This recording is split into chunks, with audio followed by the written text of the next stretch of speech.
शिक्षिका, आपकी online tuition teacher. अब आपका ट्यूशन आपके मोबाइल पर।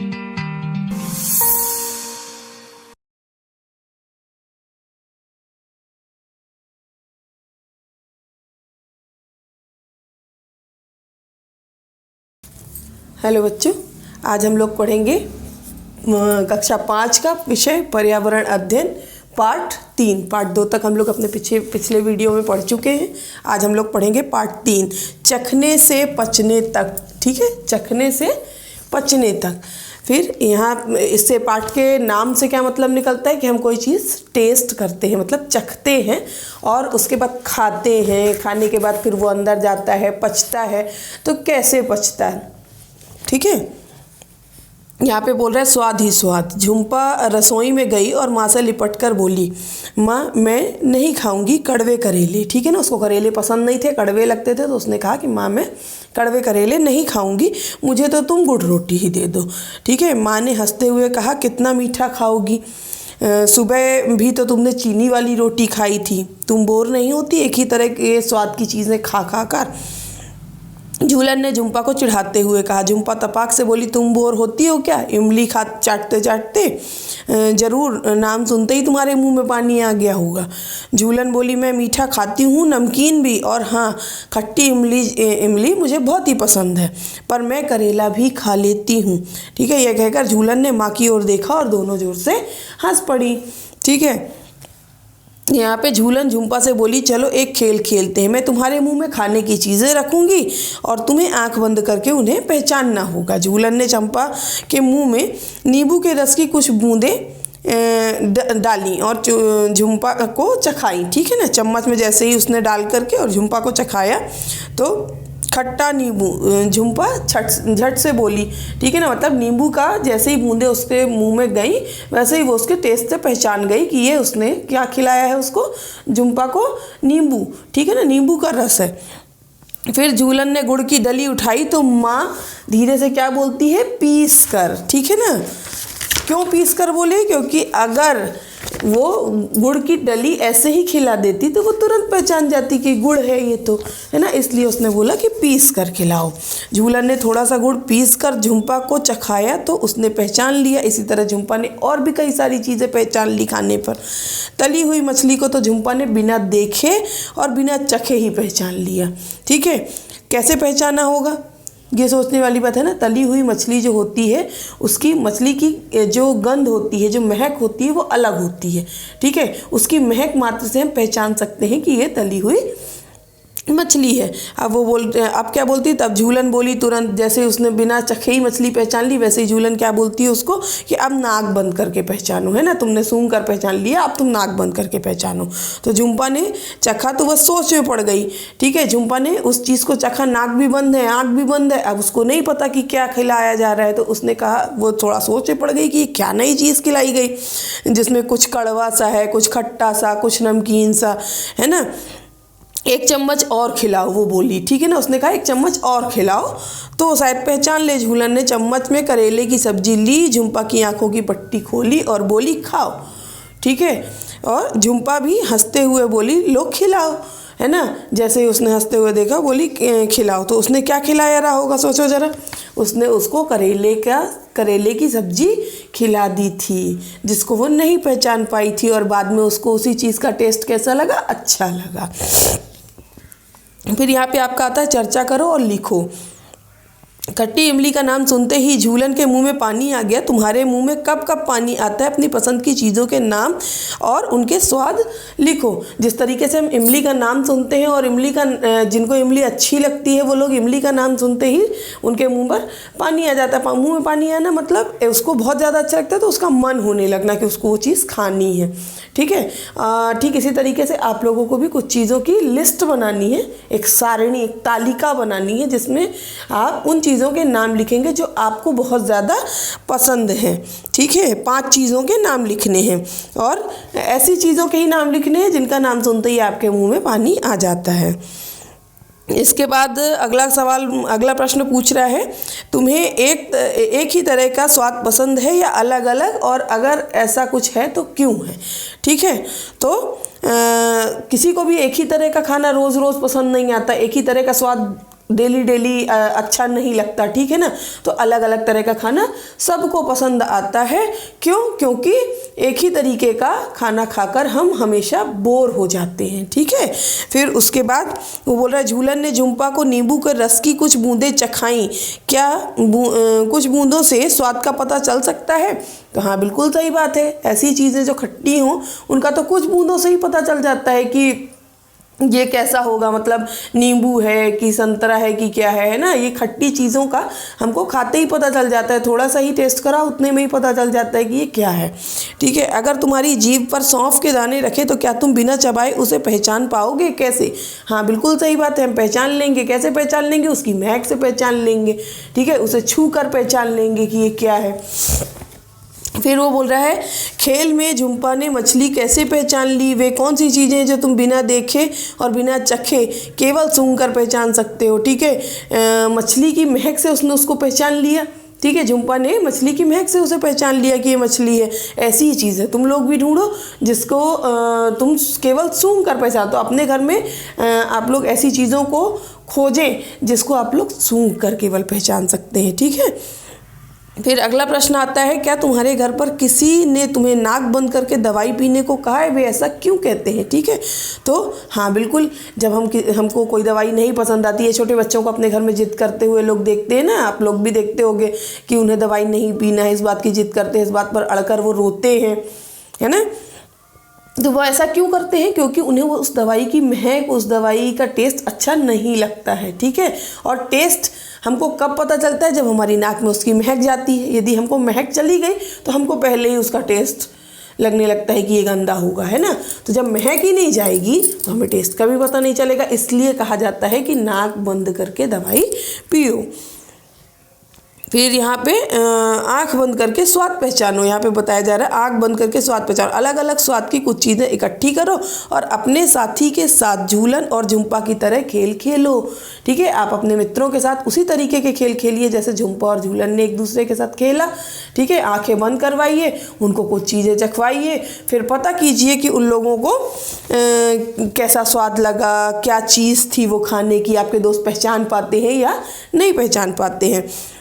ठीक है, फिर यहाँ पे एक सवाल में पूछ रहा है आपसे प्रश्न, जीभ के कौन से हिस्से में स्वाद ज़्यादा पता चल रहा था? आगे, पीछे, बाईं या दाईं तरफ? ठीक है, तो हमेशा जीभ के आगे के हिस्से में ज़्यादा स्वाद का पता चलता है, क्योंकि हमारे क्या होती हैं? टेस्टिंग बर्ड्स होती हैं यहाँ पर, हमारे स्वाद ग्रंथियाँ होती हैं यहाँ पर, जिसके द्वारा हमको क्या पता चलता है? टेस्ट का पता चलता है। ठीक है ना, स्वाद ग्रंथियों से एक तरह का लार निकलता है हमारे मुंह में, और उस लार के जरिए ही हम क्या करते हैं? खाने के स्वाद का पता कर पाते हैं।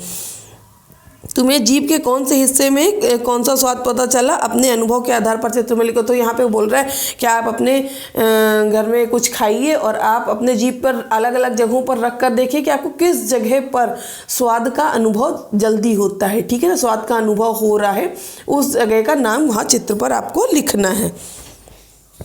फिर वो बोल रहा है कुछ खाने की चीज़ों को मुंह के किसी हिस्से पर रखो, होंठ, तालू, जीभ के नीचे या कहीं और भी स्वाद का पता चला।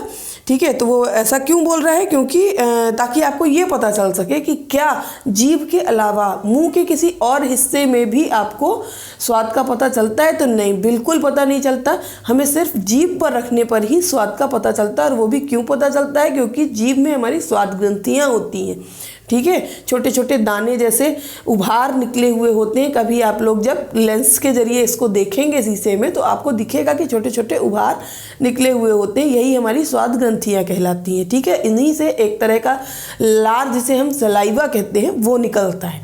ठीक है, और उस लार से हमारे भोजन को क्या बनाया जाता है, एकदम मुलायम बनाया जाता है और मीठा बनाया जाता है, ताकि उसके द्वारा हम आसानी से भोजन को टेस्ट को अनुभव कर सकें, भोजन के टेस्ट का। ठीक है ना। फिर इसके बाद बोल रहा है जीभ के अगले हिस्से को को किसी कपड़े से अच्छे से पोंछो ताकि वे सूखा हो जाए। अब वहाँ चीनी के कुछ दाने या शक्कर रखो, क्या कुछ स्वाद आया, सोचो ऐसा क्यों हुआ होगा। ठीक है। तो वो क्या बोल रहा है, कपड़े से आप अपनी जीभ को पोंछ लें। ठीक है ना। कपड़े से आप अपनी जीभ को पोंछ लें और उसके बाद उसी सूखी जगह पर, जीभ के उसी सूखी जगह पर आप क्या रखें, शक्कर या मिश्री या चीनी, कुछ भी, नमक, किसी भी चीज़ के आप दाने रखें, जिससे आपको ये पता चले कि स्वाद मिलता है या नहीं मिलता है। तो बिल्कुल नहीं मिलेगा, क्योंकि जीभ उस समय आपकी क्या होगी, सूखी हुई होगी। सूखी जीभ में आपको टेस्ट कभी नहीं मिल सकता। क्यों नहीं मिलेगा, क्योंकि उस समय वहाँ पर लार नहीं होगी। लार नहीं होगी इसका मतलब है कि आपके जो स्वाद ग्रंथियाँ हैं वो सूखी हुई हैं ऊपर से। जब वो सूखी हुई होंगी तो उनमें टेस्ट तो जाएगा ही नहीं, है ना। फिर वो बोल रहा शीशे के सामने खड़े होकर अपनी जीभ की सतह को ध्यान से देखो कैसी दिखाई देती है। क्या जीभ पर कुछ दाने जैसा दिखाई देता है, जैसा कि अभी हमने बताया कि हमारे जीभ में क्या होती है, स्वाद ग्रंथियाँ होती हैं, छोटे छोटे दानों जैसी उभरी हुई होती हैं। ठीक है। इन्हें जब आप शीशे में लेंस की सहायता से देखेंगे तो आपको दिखाई देगा कि आपके जीभ में छोटे छोटे क्या होते हैं, दाने। हालांकि लेंस से नहीं भी देखेंगे तो भी आपको ऐसे भी दिख जाएगा कि छोटे छोटे उभार होते हैं। ठीक है। फिर यहाँ पे बोल रहा है बताओ, क्या बताना है। यहाँ पे देखो पहले प्रश्न में अगर कोई हमसे पूछे कि कच्चे आंवले या खीरे का स्वाद क्या है, तो हमें सोचना पड़ेगा, है ना।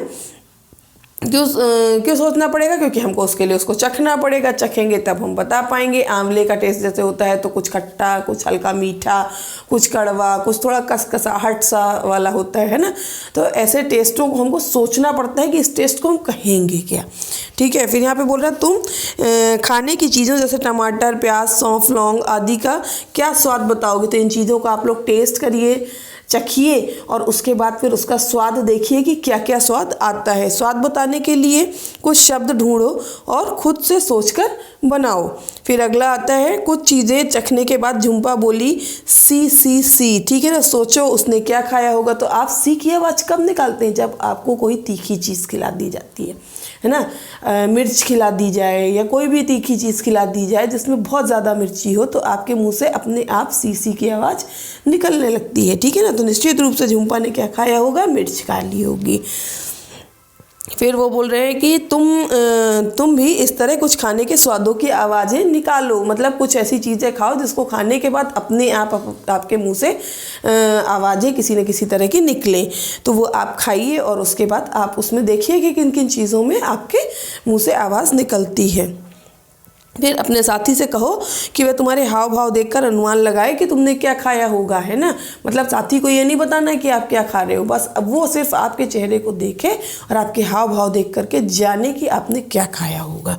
फिर यहाँ पे आता है चबा कर या चबा कर खाओ, दोनों में अंतर क्या है। ठीक है। सब मिलकर कक्षा में ये गतिविधि करो। ब्रेड या रोटी का टुकड़ा या पके हुए चावल लो। ये एक तरह की गतिविधि, क्रियाकलाप है जिसको आप लोगों को करके देखना है। ठीक है ना। पहले रोटी का टुकड़ा या कुछ चावल मुंह में डालो और 3-4 बार चबाकर निगल लो। फिर क्या बोल रहा है, क्या चबाने से स्वाद में बदलाव आया। नहीं, कोई बदलाव नहीं आएगा, जैसा था वैसा ही रहता है। ठीक है। अब रोटी का टुकड़ा या चावल मुंह में डालो और 30 से 32 बार चबाओ। जब बहुत ज़्यादा चबाओगे तो क्या होगा, क्या देर तक चबाने में स्वाद में बदलाव आया। तो हाँ, बिल्कुल आता है। कुछ समय के बाद वही हमको क्या लगने लगता है, मीठा लगने लगता है और वो काफ़ी मुलायम भी हो जाता है, जिसे हम आसानी से अंदर अपने वो कर सकते हैं, लील सकते हैं। ठीक है ना। वो अंदर हमारे चला जाएगा, इधर पर गले के नीचे आसानी से निगल पाएंगे हम उसको।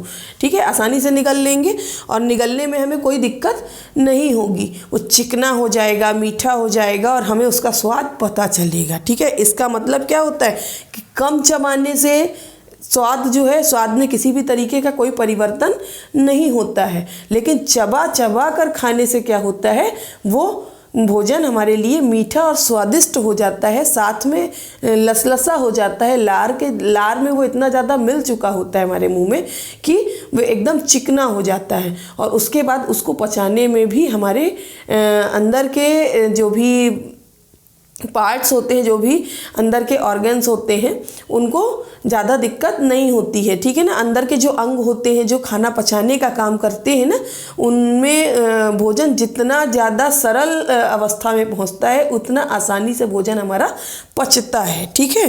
फिर यहाँ पर बोल रहा है चर्चा करो। घर में लोग तुम्हें कहते होंगे खाना धीरे धीरे खाओ, ठीक से चबाओ, खाना अच्छे से पचेगा। सोचो वे ऐसा क्यों कहते होंगे, है ना।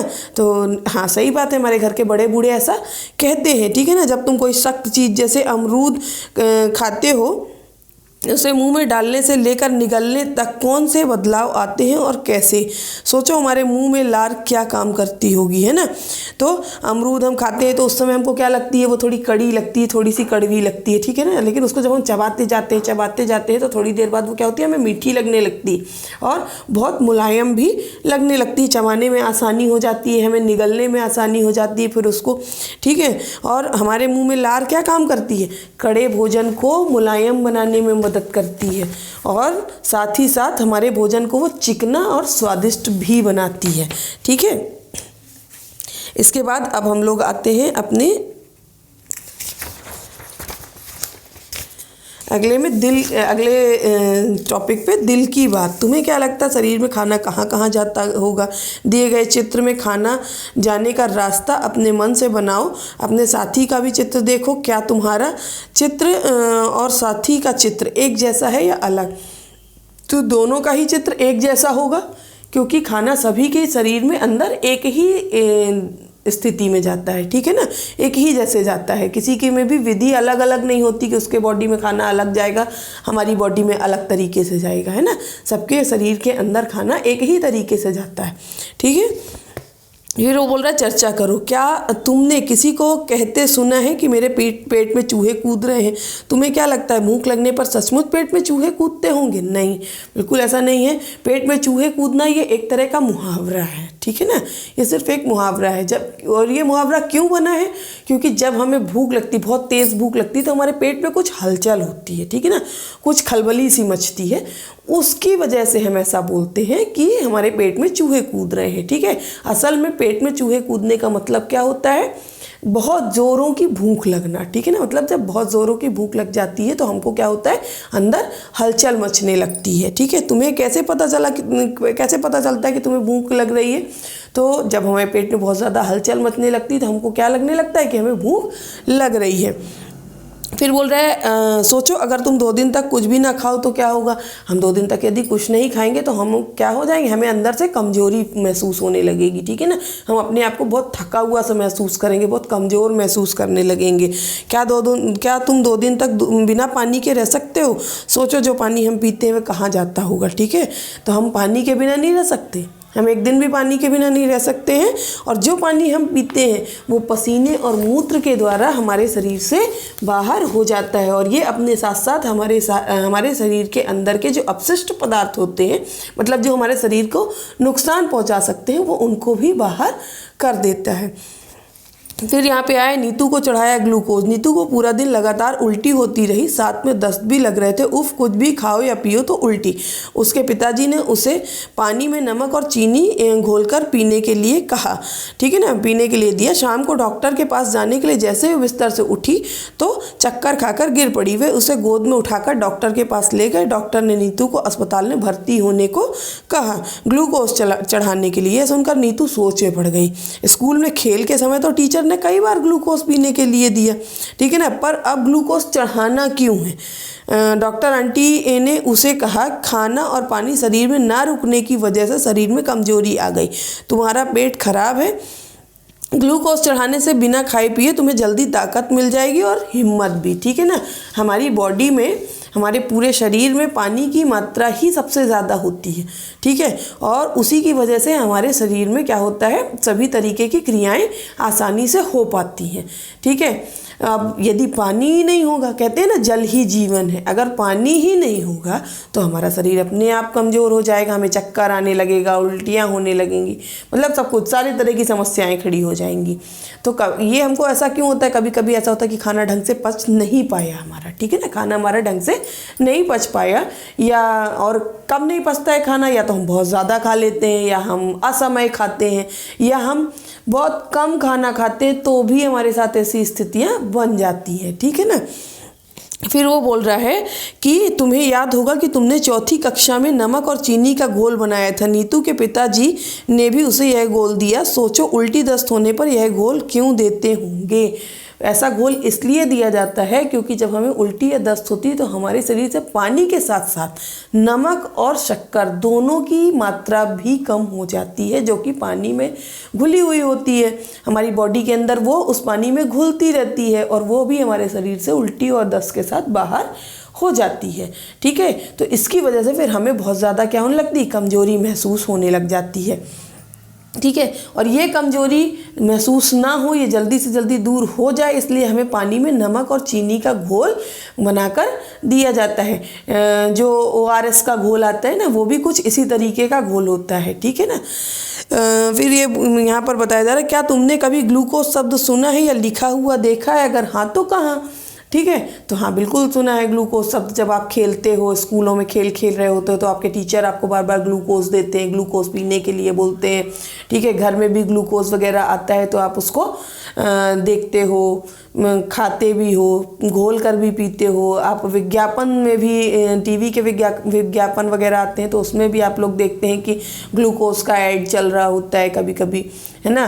ग्लूकोज के डिब्बे पर भी ग्लूकोज लिखा हुआ होता है ना। तो इस तरीके से हमने कई जगह ग्लूकोज लिखा देखा है और ग्लूकोज शब्द सुना भी है।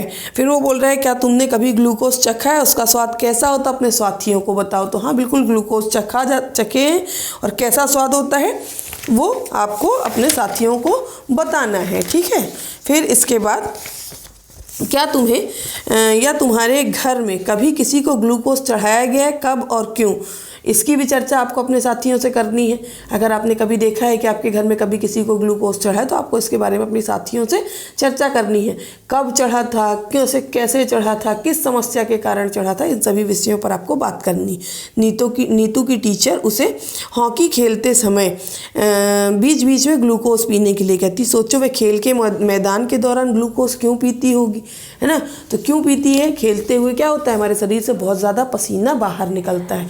खेलते हैं हम, किसी भी तरीके का खेल खेल रहे होते हैं, दौड़ने वाला दौड़ रहे हैं, कुछ भी कर रहे हैं, साइकिलिंग कर रहे हैं, कुछ भी कर रहे हैं, किसी भी तरीके का ऐसा खेल है जिसमें हमको लगातार एनर्जी अपनी लगानी पड़ती है। तो उस जगह पर क्या होता है कि हमारे शरीर की ऊर्जा जब निकलती है तो उसके साथ साथ पसीना भी बाहर आता है और उस पसीने में हमारे नमक और शक्कर का घोल भी बाहर आने लग जाता है, जिसकी वजह से हमारी बॉडी में नमक की और शक्कर की कमी हो सकती है। इस वजह से क्या किया जाता है, हमें ग्लूकोज पीने के लिए बार बार कहा जाता है, ठीक है ना। अब यहाँ पे बोल रहा है कहानी नहीं सॉरी फिर यहाँ पे अगला सवाल है, चित्र देखकर बताओ कि नीतू को ग्लूकोज कैसे चढ़ाया गया। नीतू को ग्लूकोज कैसे चढ़ाया गया, एक सुई के द्वारा, एक निडिल के द्वारा चढ़ाया गया था, ठीक है, जिसमें बॉटल फंसाई गई पूरी, जिसके द्वारा उसके बॉडी में ग्लूकोज धीरे धीरे जा रहा था। फिर यहाँ पे आ रहा है कहानी खिड़की वाले पेट की। खिड़की वाला पेट एक ऐसा पेट होगा, है ना, तो उसकी कहानी है। बोला सुनो कहानी एक अनोखे पेट की। पेट में था छेद, कहानी छेद की। मार्टिन नाम का एक फौजी भूल से पेट में लगी गोली, हुआ इलाज पर रह गया छेद, डॉक्टर के लिए बना खेल। ठीक, बातें जान ली उसने भेद की, सुनो कहानी अनोखे पेट की। जब चाहे तब उसमें झांक ले, अंदर का सारा हाल भांप ले, क्या खाया क्या चबाया, क्या नहीं पचा क्या पचाया, कर सकते थे यह मीन मेख भी, सुनो कहानी अनोखे पेट की। चीज़ें जो करती थी गड़बड़ उन्हें डालकर हाथ झटपट बाहर निकाल सकते थे, बदले में नया खाना डाल सकते थे। हाँ, दाल भात और सेव भी सुनो कहानी अनोखे पेट की। खिड़की जैसे छेद वाले पेट की, इसके उसके सबके पेट की कहानी यह हमने नहीं गढ़ी, वर्षों पहले सच्ची थी घटी। पढ़ो कहानी अनोखे पेट की, पेट में था छेद कहानी छेद की। ठीक है, ये एक सच्ची घटना है जिसके बारे में बताया जा रहा है पोयम के, एक कविता के जरिए। ठीक है ना, कहानी पेट में झांका जाना भेद। ये देखो, ये एक फ़ौजी था जिसके बारे में कहानी बताई गई है। ठीक है ना, 1822 में वह 18 साल का था, बहुत तंदुरुस्त था, लेकिन उसको गोली लग गई। तो गोली लगने की वजह से क्या हुआ, उसके पेट में गोली लगी थी, तो उसको डॉक्टर के पास ले जाना पड़ा। डॉक्टर ने उसका ऑपरेशन किया, गोली निकाली। ठीक है ना, डॉक्टर बोमोंट के पास उसको ले जाया गया। कौन से डॉक्टर ने ऑपरेशन किया था? Doctor Beaumont. ठीक है ना, और किसको गोली लगी थी? मार्टिन को। ठीक है ना, मार्टिन डॉक्टर ने मार्टिन के सामने मार्टिन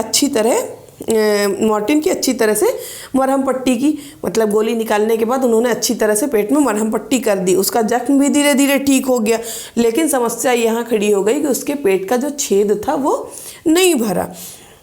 जब छेद नहीं भरा तो उसके बाद क्या हुआ कि धीरे से उसके पेट की चमड़ी जो थी ऊपर की, वो बढ़ कर के उसके ऊपर आ गई, परंतु वो चिपकी नहीं, बंद नहीं हुई, और उसके पेट में क्या रह गया? छेद रह गया। तो धीरे धीरे क्या होने लगा, डॉक्टर को उसके पेट से सभी चीज़ों के बारे में जानकारी मिलने लगी, जैसे कि खाना कैसे पचा, या अगर कोई चीज़ उसने खाई है और उसको नहीं पचा तो कैसे नहीं पचा। ठीक है ना, खाना पचता कैसे है, ठीक, कौन सी चीज़ इसको पच जाती, कौन सी चीज़ नहीं पचती है, कब कौन सी चीज़ हमें खानी चाहिए कि वो आसानी से पच जाए, कैसे खानी चाहिए कि वो पच जाए। ठीक है, इन सभी चीज़ों का पता डॉक्टर ने उसके पेट से लगाया।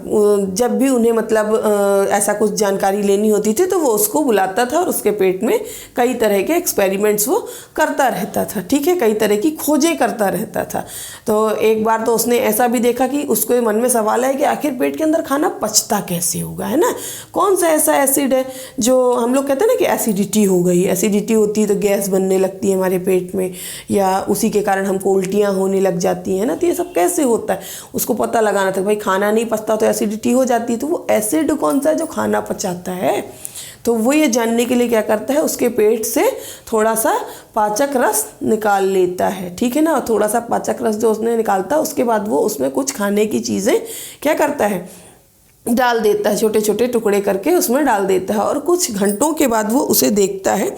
ठीक है, यहाँ पे वो देखो बता भी रहा है कि पेट में जो पाचक रस होते हैं, ठीक है ना, उस समय तक वैज्ञानिकों को यह नहीं मालूम था कि पेट में पाचन की क्रिया होती कैसे है। पेट में जो पाचक रस होते हैं उनका क्या काम होता है, क्या वे पाचन में मदद करते हैं या केवल वे भोजन को तरल बनाने के लिए होते हैं। पहले तो उन्होंने यह देखना चाहा कि यदि पेट के पाचक रस को बाहर गिलास में निकाल लिया जाए और खाने की कोई चीज़ डुबाकर उसमें रख दी जाए तो क्या वह पड़ी पड़ी पच जाएगी। इसके लिए उन्होंने एक प्रयोग किया, एक ट्यूब से पेट में से कुछ पाचक रस निकाल लिया, फिर 10 मिलीलीटर पाचक रस में एक उबली हुई मछली के 20 बारीक टुकड़े डालकर सुबह 8:30 बजे रख दिया। सुबह 8:30 बजे उन्होंने ये काम किया। ठीक है, और इस गिलास को उतने ही तापमान में रखा उन्होंने जितना कि आमतौर पर हमारे पेट के अंदर होता है। हमारे पेट के अंदर कितना तापमान होता है? लगभग 30 डिग्री सेंटीग्रेड होता है। ठीक है, दोपहर के 2 बजे तक उन्होंने देखा कि मछली के सब टुकड़े पूरी तरह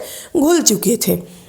फिर उन्होंने इसी तरह कुछ और भोजन पेट के पाचक रस में रखे और वही मार्टिन को खिलाया। अलग अलग भोजन पचने में कितनी देर लगी उसकी तालिका बनाई। ठीक है ना, एक तालिका बनाई जिससे वो जान सके कि कौन सी चीज़ कितनी देर में पची। ठीक है ना, यहाँ पे एक तालिका आपको दिखाई जा रही है, यहाँ पे खाने की चीज़ों के नाम लिखे हुए हैं, यहाँ पचने में कितना समय लगा वो लिखा है, पेट के अंदर पचने में, और इधर गिलास में पाचक रस डालने के बाद कितना समय लगा पचने में।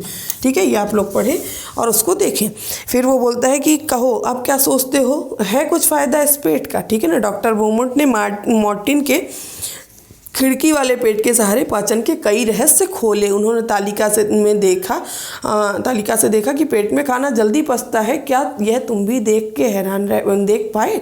ठीक है, जल्दी पचाने के लिए हमारा पेट खाने को खूब घुमाता हिलाता है। ठीक है ना, हमारे पेट के अंदर वो खाना काफ़ी घूमता फिरता है, काफ़ी हिलाया डुलाया जाता है उसको।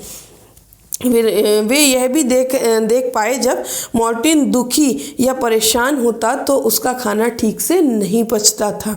ठीक है, यही नहीं, उन्होंने बताया कि हमारे पेट का पाचक रस एसिड की तरह होता है। एसिड यानी अम्ल की तरह होता है। क्या तुमने किसी को कहते सुना है कि पेट में एसिडिटी हो गई, खासकर जब खाना ठीक से नहीं खाया हो या नहीं पच पाया हो? ठीक है ना, उसकी वैज्ञानिक खोज को दुनिया के सभी वैज्ञानिकों ने सराहा। फिर कितने ही अन्य प्रयोग दुनिया के कोने कोने में किए गए। क्या कहा तुमने? पेट में गोली मार कर। ठीक है ना, नहीं भाई, बाद में होने वाले ये प्रयोग किसी के पेट में गोली मार कर नहीं किए गए। ये प्रयोग दूसरे वैज्ञानिकों ने मशीनों की सहायता से किए। तो कहो कैसी लगी मार्टिन के पेट उर्फ तुम्हारे पेट की कहानी? ये आप लोगों को बताना है। ठीक है ना, यहाँ बोल रहे हैं अगर डॉक्टर बोमोंट की जगह तुम होते तो पेट के रहस्य जानने के लिए क्या क्या प्रयोग करते, उन प्रयोगों के नतीजे भी बताओ। तो उस समय हम लोग क्या करते हैं, हम लोगों को यदि ये खोज करनी पड़ जाए तो हम लोग क्या करेंगे, हम लोग सभी तरीके की जानकारियाँ इंटरनेट के सहारे इकट्ठी करने की कोशिश करेंगे। ठीक है ना। फिर सही खाना और सही सेहत। ठीक है, सही खाना और सही सेहत आ जाती। डॉक्टर अपर्णा के पास इलाज के लिए 2 बच्चे आए, रश्मि और कैलाश। उसके पास 2 बच्चे आए, रश्मि और कैलाश। दोनों बच्चों से डॉक्टर अपर्णा ने बातचीत की। बातचीत से कुछ जानकारी मिली जो नीचे दी हुई है और तुम भी उसे पढ़ो। रश्मि कौन थी? 5 साल की एक छोटी लड़की थी। ठीक है ना, लेकिन लगती कितने साल की थी? 3 साल की लगती थी। हाथ पैर पतले, पेट फूला हुआ, अक्सर बीमार रहती थी। थकान के कारण बहुत बार स्कूल भी नहीं जा पाती थी और खेलने की ताकत भी नहीं थी। खाना वो कैसे खाती थी? पूरे दिन में थोड़े से चावल या एक आध रोटी मिली तो समझो उस दिन बहुत खाना मिल गया। ठीक है ना, इसका क्या मतलब निकलता है कि वो बहुत गरीब लड़की थी। ठीक है ना, बहुत गरीब बच्ची थी और उसके माता पिता निश्चित रूप से ही ऐसे मजदूरी करते रहे होंगे जिसमें उनको रोज़मर्रा की कमाई नहीं थी, जिसमें वो अपने बच्चे को भरपेट खाना खिला सके। वो ऐसी गरीबी में जीती थी। ठीक है ना, और गरीबी की वजह से क्या होता था कि कभी तो कई दिनों तक इन लोगों को खाना भी नहीं मिलता। भरपेट क्या मिलेगा, खाना ही नहीं मिलता जिसको, है ना। तो कभी ऐसा होता था कि एक आध रोटी या थोड़ी बहुत चावल मिल जाते थे। इसका मतलब ये एक अपर्याप्त भोजन है। हमारे शरीर को काम करने के लिए ऊर्जा की ज़रूरत होती है और उस ऊर्जा के लिए एक निश्चित आहार की ज़रूरत होती है। ठीक है, पोषक तत्वों की ज़रूरत होती है। अगर हमें वो ना मिले तो उसकी कमी की वजह से हमारे शरीर में कई तरीके की बीमारियाँ आ जाती हैं। ठीक है, जिसे हम एक तरह से कुपोषण भी कह सकते हैं। फिर वो बोल रहे हैं कैलाश कौन था? 7 साल का एक लड़का था। ठीक है, उम्र से बहुत बड़ा दिखाई देता था, शरीर मोटा और थुलथुला हो गया था, पैरों में दर्द रहता था, फुर्ती से कोई भी काम नहीं कर पाता था। ठीक है, बस से स्कूल जाना, दिन में कई घंटे टीवी देखना और उसके खाने में क्या था, उसके खाने का शेड्यूल क्या था, वो कुछ इस तरीके से खाना खाता था जैसे इसमें दिया हुआ। घर का बना खाना उसको बिल्कुल पसंद नहीं था और दाल चावल रोटी सब्जी से दूर ही रहता था। बाजार के चिप्स बर्गर कोल्ड ड्रिंक बस यही उसको भाता था। ठीक है ना, बस वो बाहरी चीज़ों पर जिंदा था, बाकी उसे घर का किसी खाने से उसे कोई मतलब नहीं था। दाल चावल सब्जी रोटी जिससे हमको एनर्जी मिलती है उन चीज़ों से उसको कोई मतलब नहीं था। डॉक्टर ने दोनों का कद और वजन नापा, जांच भी की। दोनों बच्चों को कहा कि तुम्हारी बीमारी का एक ही इलाज है, सही खाना। सही खाना मतलब रश्मि जो बहुत कम खाती है उसको पर्याप्त भोजन मिलना चाहिए और कैलाश जो बाहर का खाना खाता है उसे घर का खाना खाना शुरू करना चाहिए। चर्चा, तुम्हें क्या लगता है? यहाँ बोला चर्चा करो, तुम्हें क्या लगता है रश्मि पूरे दिन में एक ही रोटी क्यों खाती होगी? क्यों खाती थी? क्योंकि वो बहुत गरीब परिवार से थी और उसके माता पिता भी मजदूरी करते थे, जिसकी वजह से उसको भरपेट भोजन नहीं मिलता था। क्या कैलाश को खेलकूद में दिलचस्पी रही होगी? बिल्कुल नहीं रही होगी, क्योंकि मोटे लोग जो होते हैं वो थुलथुले होते हैं और सुस्त होते हैं। ठीक है ना। और सुस्त लोग जो है वो ज़्यादा दौड़ धूप नहीं कर पाते। तो वो बोल रहे सही खाने से तुम क्या समझते हो? सही खाने से मतलब होता है शरीर के अंदर आवश्यक पोषक तत्वों को पहुंचाना, यानी कि सही मात्रा में भोजन करना, जिससे हमको शरीर के अंदर सभी तरीके के पोषक तत्व तो बराबरी के साथ मिल सकें। तुम्हारे हिसाब से रश्मि और कैलाश का खाना ठीक क्यों नहीं है? लिखो। क्योंकि रश्मि ज़रूरत से बहुत कम खाती है और कैलाश ज़रूरत से बहुत ज़्यादा खाता है, और उसमें भी वो बाहरी चीज़ें खाता है, घर का खाना तो खाता ही नहीं। ठीक है, फिर पता करो। दादा दादी से पूछो कि जब वे तुम्हारी उम्र के थे तब वे एक दिन में क्या क्या काम करते थे, क्या खाते थे और कितना खाते थे। तो ये लोग क्या खाते थे? ये लोग जब पुराने ज़माने के लोग कैसे रहते थे? ये लोग दाल चावल सब्जी रोटी ये सब खाते थे और साथ में दूध पीते थे, और कई कई किलोमीटर ये लोग पैदल चलते थे। ठीक है ना, बहुत सारी मेहनत वाले काम करते थे, खुद से ही सारे कामों को वो लोग करने के लिए कोशिश करते थे। और आज हम लोग क्या करते हैं? हम लोगों से यदि यहाँ पे बोल रहे हैं अब तुम अपना सोचो कि जो तुम खाते हो और जो काम करते हो, है ना, तो क्या आपके द्वारा की गई चीज़ें बातें बड़ों जैसी हैं या उनसे अलग है? ठीक है ना, क्या बता रहा है कि हम लोगों की बातें बिल्कुल अलग है बड़ों जैसी। हम लोगों की पिछले लोगों जैसी बातें कुछ भी नहीं है। क्यों नहीं है? क्योंकि हम लोग आज ना तो पहले के लोगों की तरह परिश्रम कर पाते हैं, ना कोई भी बदनी काम कर पाते हैं। यहाँ तक कि हमें स्कूल भी जाना होता है तो स्कूल बस से जाते हैं, पैदल बिल्कुल नहीं चलते हैं। घर का खाना तो हम ना के बराबर खाते हैं, है ना। बिल्कुल हम लोग बाहरी चीज़ों के ऊपर ही बिल्कुल निर्भर हो गए। चिप्स बर्गर कोल्ड ड्रिंक्स ये सब चीज़ें हमें बहुत ज़्यादा अच्छी लगती हैं, जबकि वो चीज़ें हमारे शरीर के लिए अच्छी नहीं हैं, वो हमारी सेहत के लिए अच्छी नहीं है। ठीक है, भर पेट खाना सभी बच्चों का हक। एक तरफ है सभी बच्चों का हक होता है ये जिसको इनको भर पेट खाना मिलना चाहिए। एक तरफ है कैलाश जो घर का खाना पसंद नहीं करता, और दूसरी तरफ है रश्मि जिसको पेट भर खाना नहीं मिलता। भर पेट खाना सभी बच्चों का अधिकार है। हमारे देश में लगभग आधे बच्चे रश्मि जैसे हैं, उन्हें ठीक तरह से बढ़ने के लिए जितना खाना चाहिए उतना भी नहीं मिलता। ये बच्चे कमज़ोर रहते हैं और कई बीमारियों का शिकार हो जाते हैं। ठीक है, ऐसे ही कुछ लोगों की कहानी यहाँ पर बताई जा रही है। उड़ीसा के कालाहांडी ज़िले के बारे में पढ़ो और कक्षा में चर्चा करो। क्या होता है उड़ीसा का कालाहांडी ज़िले में क्या होता है वो देखो। 30 साल की गोमती किसी बड़े किसान के खेत में मजदूरी करती है। इस मेहनत से उसे बहुत कम मजदूरी मिलती है, मतलब ना के बराबर मजदूरी मिलती है, और इन पैसों से वह पेट भर अनाज भी नहीं खरीद पाती है। कई महीनों तक तो उसे काम भी नहीं मिलता। फिर ऐसी स्थिति में क्या होता है कि उसके पास पैसे नहीं आते, तो वो अनाज कैसे खरीदेगी? तो उस समय पर वो क्या करती है, फिर जंगल के पेड़ों की पत्तियां और जड़ें खाकर इनका काम चलता है। ठीक है ना, इसी कारण से अब गोमती के बच्चे क्या हो गए हैं, बीमार पड़ गए हैं। गोमती का पति भी कुछ साल पहले ऐसे ही भूख से मर गया था। ठीक है ना, ख़त्म हो गया था। फिर वो बोल रहे हैं कि एक तरफ तो कालाहांडी में सबसे अधिक चावल पैदा किया जाता है और दूसरे राज्यों में बेचा जाता है। दूसरी तरफ कालाहांडी के कई गरीब मजदूरों की हालत गोमती जैसी होती है। कई बार तो यही धान, जो धान से हम लोगों को चावल मिलता है और वहाँ पे बहुत ज़्यादा धान होती है, ठीक है, वही धान गोदामों में रखी रखी सड़ भी जाती है। ऐसी जगह पर भी लोग भूखमरी का शिकार हो जाते हैं। क्यों? क्योंकि उनको उनकी मेहनत के हिसाब से सही दाम नहीं मिलता। ठीक है, सही चीज़ें नहीं मिलती। ये बोल रहा है जब तुम्हें जुकाम होता है तो खाना यहाँ पे सोचो और चर्चा करो। क्या तुम किसी ऐसे बच्चे को जानते हो जिसे दिन भर में खाने को कुछ नहीं मिलता? इसके क्या क्या कारण हो सकते हैं, है ना? तो हाँ, हम अपने आसपास बहुत सारे बच्चों को देखते हैं जिनको पेट भर खाना रोज़ नहीं मिलता है। क्यों नहीं मिलता? क्योंकि वो बहुत गरीब परिवार से होते हैं और उनके माता पिता क्या कर रहे होते हैं, सिर्फ मजदूरी करते हैं। क्या तुमने कभी ऐसा गोदाम देखा है जहाँ पर बहुत सारा अनाज रखा हो? कहाँ? तो हाँ, हम अपने आसपास कई बार जहाँ सोसाइटियों में आता है गेहूँ धान वगैरह ये सब आता है, तो वहाँ पर हम देखते हैं कि बहुत सारे ऊंचे ऊंचे ढेर लगे हुए होते हैं। ठीक है ना, यहाँ पे अनाज का। और अपने गाँव में अपने शहरों में एक आध जगह ये हमको देखने के लिए मिल जाता है। ठीक है, फिर हम क्या समझे जब इन सभी चीज़ों से हमको समझे क्या, जब तुम्हें जुकाम होता है तो खाना बेस्वाद क्यों लगता है? खाना बेस्वाद क्यों लगता है? क्योंकि जुकाम होता है तो हमारी नाक बंद हो जाती है, और जब नाक बंद हो जाती है तो उससे क्या होता है कि नाक बंद होने के बाद क्या हो जाता है यहाँ पे कि हमारे जब महक नहीं जाती ना, सबसे पहले तो हमको खाने का स्वाद किससे मिलता है? महक से मिलता है। और जब हमारे नाक से महक ही नहीं जाएगी तो हमको स्वाद का भी पता नहीं चलेगा। ठीक है ना, स्वाद का पता चलता है हमको कैसे, खाने की महक से।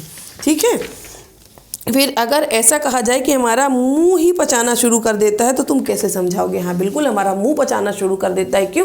क्योंकि सबसे पहले भोजन कहाँ जाता है? हमारे मुंह में जाता है। उसके बाद हमारे जो स्वाद ग्रंथियाँ हैं उनसे सलाइवा यानी कि लार निकलती है, और उस लार में वो भोजन चबाते चबाते चबाते चबाते एकदम मुलायम हो जाता है, एकदम मीठा हो जाता है, और जिसको हम आसानी से निगल पाते हैं, और खूब अच्छे से चबाया हुआ भोजन अंदर जाता है, तो पेट को उसे पचाने में ज़्यादा मेहनत नहीं करनी पड़ती है। ठीक है, तो मतलब पचाने की क्रिया हमारे मुंह से ही शुरू हो जाती है। सही खाना ना मिले तो बच्चों को क्या क्या परेशानी हो सकती है? अगर सही तरीके का खाना ना मिले तो बच्चों को बहुत सारी परेशानियां होती हैं। वो बीमार पड़ सकते हैं, किसी न किसी बड़ी बीमारी का शिकार हो सकते हैं, वो शारीरिक रूप से कमज़ोर हो जाते हैं, खेल कूद में भी नहीं उतनी रुचि दिखा पाते हैं ना। तो कई सारे इनके साइड इफ़ेक्ट्स बच्चों के अंदर आ जाते हैं। इसलिए सही मात्रा में हर एक बच्चे को भोजन मिलना बहुत ज़रूरी होता है। तो यहाँ से अब हम लोगों का लेसन ये ख़त्म होता है। इसके बाद अब आप लोग जो भी आप लोगों को समस्या हो वो आप लोग कमेंट करके मुझसे पूछ सकते हैं, और अगले चैप्टर के लिए हम लोग मिलेंगे अपनी अगली वीडियो में। तब तक के लिए नमस्कार, धन्यवाद। एमपी बोर्ड पाठ्यक्रम पर आधारित कक्षा 1 से 5वीं तक ऑनलाइन ट्यूशन क्लासेस पढ़ने के लिए चैनल को अभी सब्सक्राइब करें।